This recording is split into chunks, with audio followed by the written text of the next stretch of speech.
स्वामी,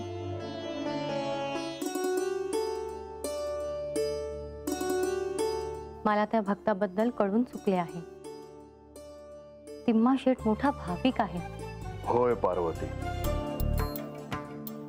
आणि आता मी त्याला दृष्टांत देणार आहे की त्याला अपत्य प्राप्ती होईल. म्हणजे स्वामी, त्याला हे कळून चुकणार आहे का की त्याची कन्या कोण आहे? म्हणजे मी त्या रूपात अवतरणार आहे हे त्याला कळेल का? नाही पार्वती, ह्या क्षणी तिम्मा शेठला आणि त्याच्या पत्नीला काहीच कळणार नाही. नाही? होय. पण मग हे सगळं त्याला कधी कळणार स्वामी? भविष्यात एक क्षण असा येईल की त्यावेळी त्या दोघांनाही ह्याबद्दल कळेल.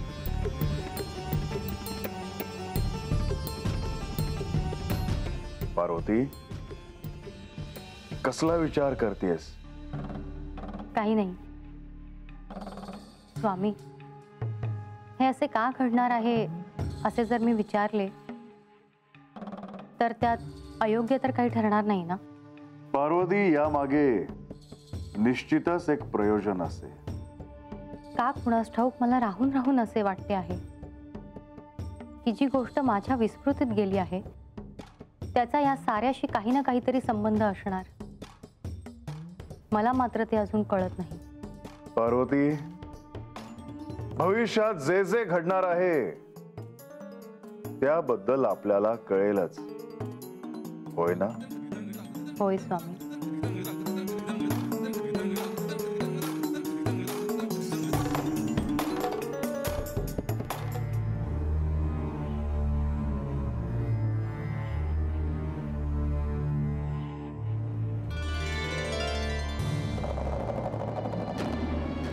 तिम्मा शेठ,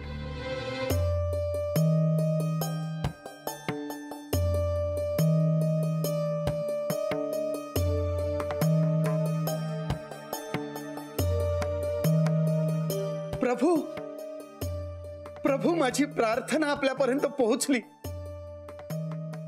आपण आलात. मी धन्य झालो प्रभू, मी धन्य झालो. होय तिम्मा शेठ, मी आलो आहे. तुझी प्रार्थना माझ्यापर्यंत पोहोचली. तिम्मा शेठ, लवकरच तुला अपत्य प्राप्ती होईल.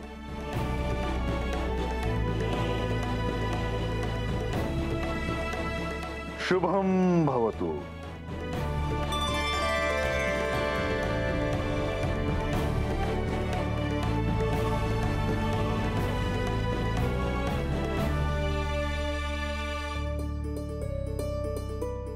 सुंदर आहे हो तुमची कन्या, नक्षत्रासारखी. काय नाव ठेवायचं आहे ते तुम्ही ठरवा. तुम्हाला हवे तसे ठेवा, पण असे नाव ठेवा की सगळ्यांच्या ध्यानात राहायला हवं. मग आता सांगा तुम्ही वहिनी.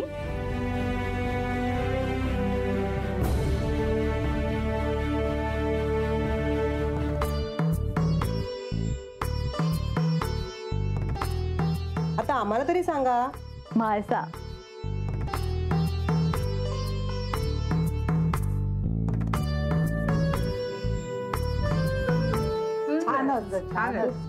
सुंदर. म्हाळसा.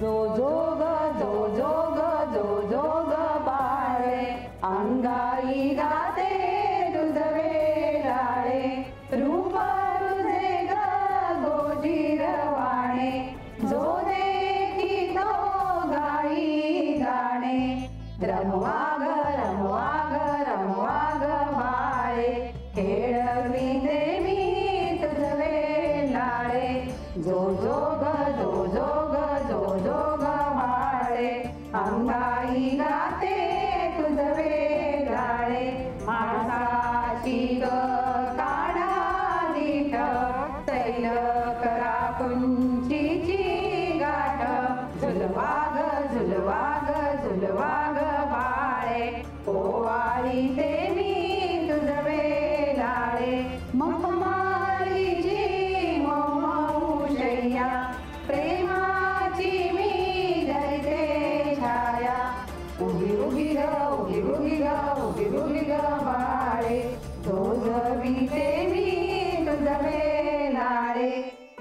रे जो जो ग बाळे अंगाई गाते तुझ वेलाळे कुणी गोविंद घ्या कुणी गोपिका घ्या कुणी गोविंद घ्या कुणी गोपिका घ्या साऱ्या जणी म्हणती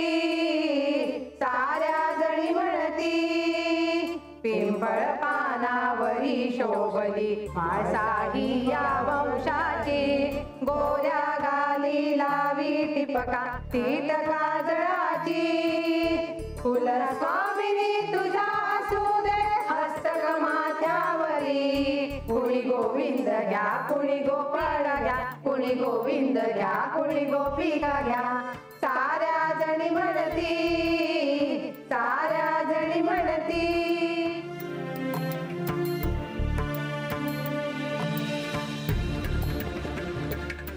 बंधू लक्ष्मी देवी आपण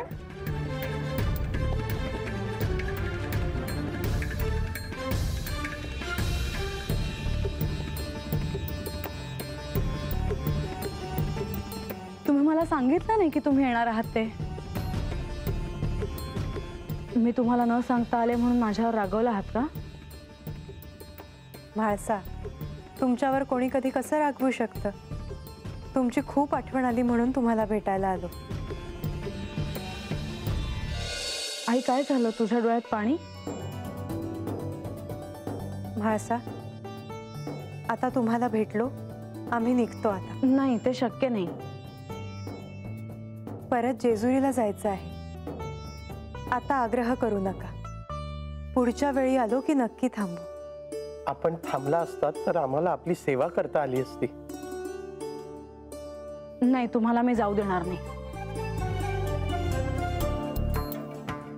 असं कसं जाल तुम्ही माझे प्रिय बंधू आले आहेत माझ्या प्रिय लक्ष्मीदेवी आल्या आहेत मी तुमच्यासाठी कक्ष लावून येते आता आपल्याला थांबावेच लागेल आता थांबूया परंतु प्रातःकाळी निघूया आणि तुम्ही स्वतःला सावरा आता काही चुकलं असेल तर क्षमा करा क्षमा कसली चिंता नसावी ही तर शिवलीला आहे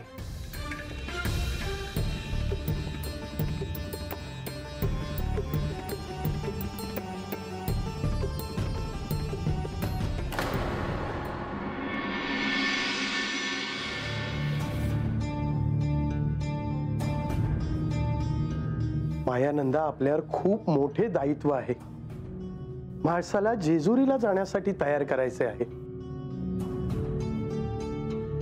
आपल्याला जे सत्य कळले आहे ते आपल्याला इतरांना सांगण्याचा मोह होईल परंतु ते कुणालाही सांगायचे नाही अगदी म्हाळसाला देखील नाही तुम्हाला इतके दिवस ठाऊक होते मग तुम्ही मला का नाही सांगितलं मी सांगितले ना आपल्याला हे खूप मोठे कार्य आहे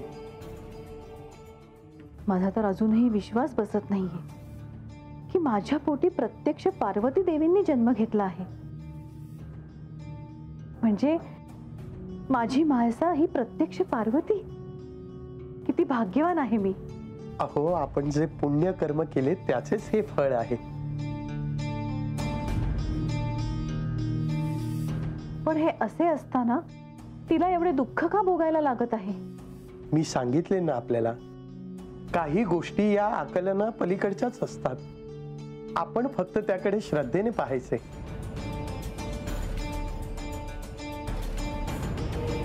तुम्ही मला बोलवलं हो आई तू अशी काय बघतेस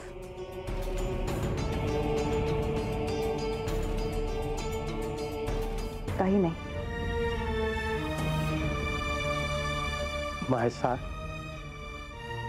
मी काय म्हणतो प्रधानजी आणि लक्ष्मी देवी स्वतः इथे आले आपण सगळे जेजुरीला प्रस्थान करूयात का नाही अगं आम्ही येतो तुझ्या सोबत श्री खंडेरायांशी बोलतो मग पाहू काय करायचं ते मला ठाऊक आहे ते काय म्हणणार आहेत ते आणि यात आता मला पुन्हा पडायचं नाही म्हाळसा आजवर तुझ्याशी मी जे काही आग्रहाने बोलत होते ते चूक होतं. पण काहीही झालं तरी तू तुझ्या सिंहासनाचा अधिकार का सोडते आहेस? पण आता मला काहीच नको आहे. पण ती बानू गडावर येईल आणि तुझे अधिकार हातात घेईल. आपण केवळ पाहत राहायचं का? मला या मोहात पडायचं नाही. मला श्री खंडेरायांना प्राप्त करायचं होतं आणि त्यांना पूर्णपणे मी प्राप्त करू शकले नाही. म्हाळसा, मी आजवर तुझ्याकडे काहीही मागितले नाही, पण आज मागतो. माझी एवढी इच्छा पूर्ण कर म्हाळसा. मी हात जोडतो तुझ्या पुढे. हे काय करता आहात बाबा तुम्ही? मीही विनंती करते, चल आमच्या सोबत. असं काय करताय तुम्ही?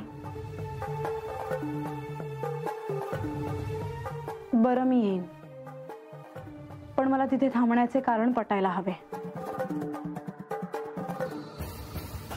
चालेल, पण जाऊयात एवढं मात्र नक्की. चला, ही शुभ वार्ता आहे.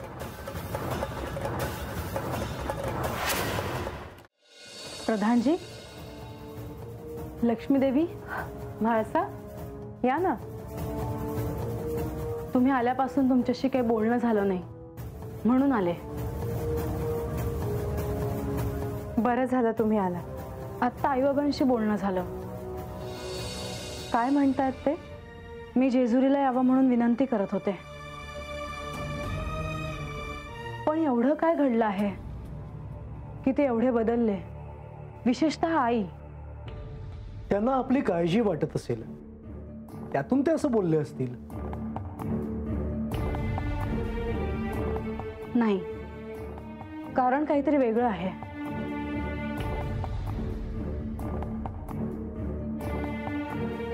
परंतु तुम्ही काय निर्णय घेतला आहे?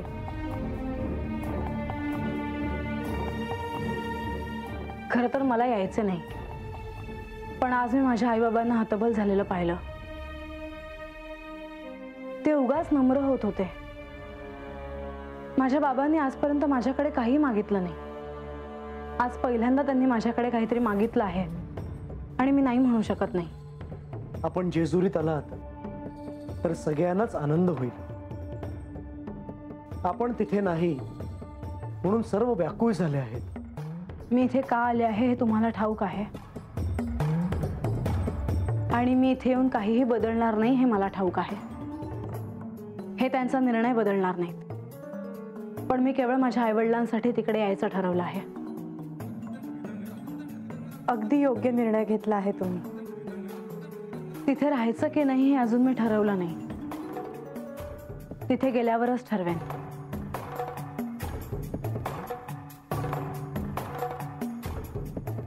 आपण येत आहात हे ऐकून फार आनंद झाला.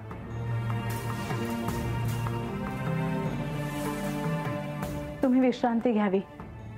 येते मी.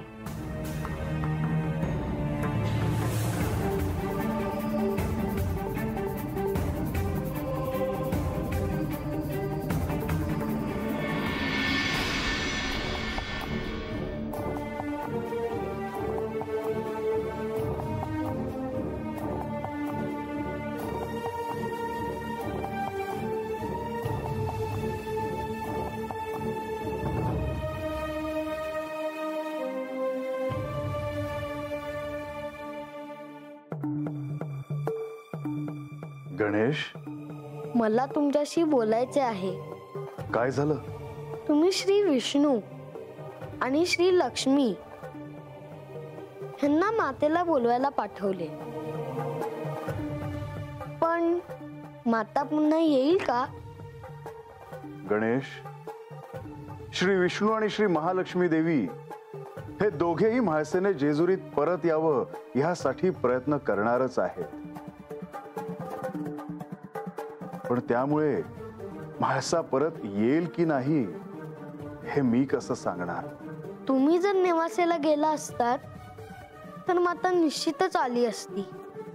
गणेश, मला कळतंय की तुला म्हाळसेची फार आठवण येते आहे, म्हाळसेने जेजुरीत यावं असं प्रत्येकाला वाटत आहे. परंतु या क्षणी तिथे काय घडत आहे हे आपण कसे सांगणार?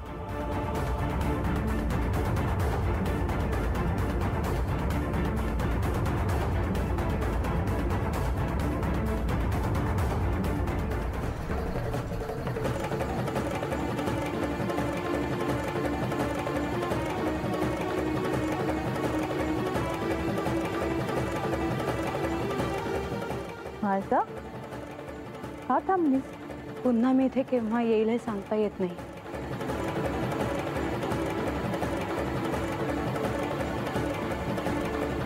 आता जेव्हा केव्हा याल तेव्हा फक्त जोडीनं या एवढीच माझी इच्छा आहे.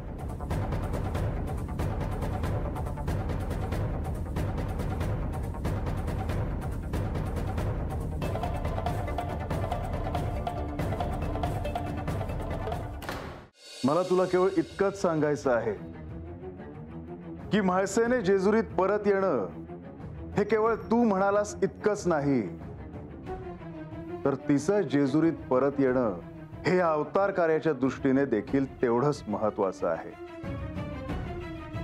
गणेश, जोपर्यंत म्हाळसा आणि बानू या दोघींनाही त्यांच्या मूळ स्वरूपाचे स्मरण होत नाही तोपर्यंत हे सारं काही संपणार नाही.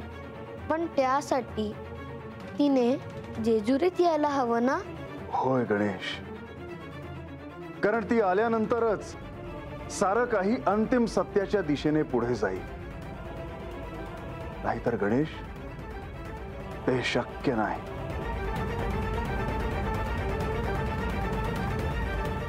तुम्हाला असं खरंच वाटत आहे की माता पुन्हा येईल?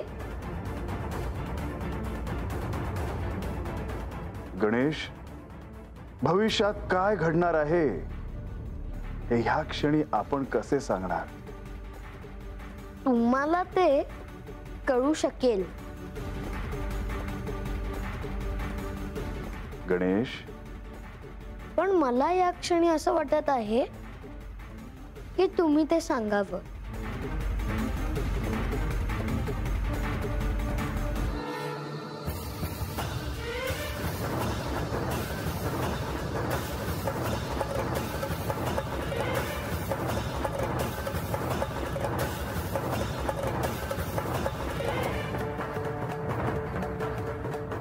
काय झालं? कसला विचार करत होतात तुम्ही? सांगतो. चोडप्पा,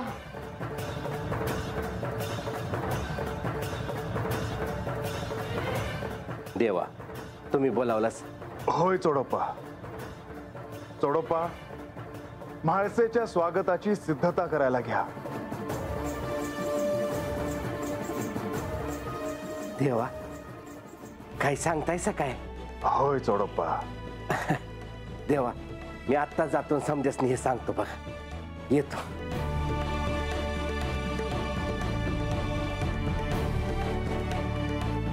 माता येणार आहे? होय गणेश,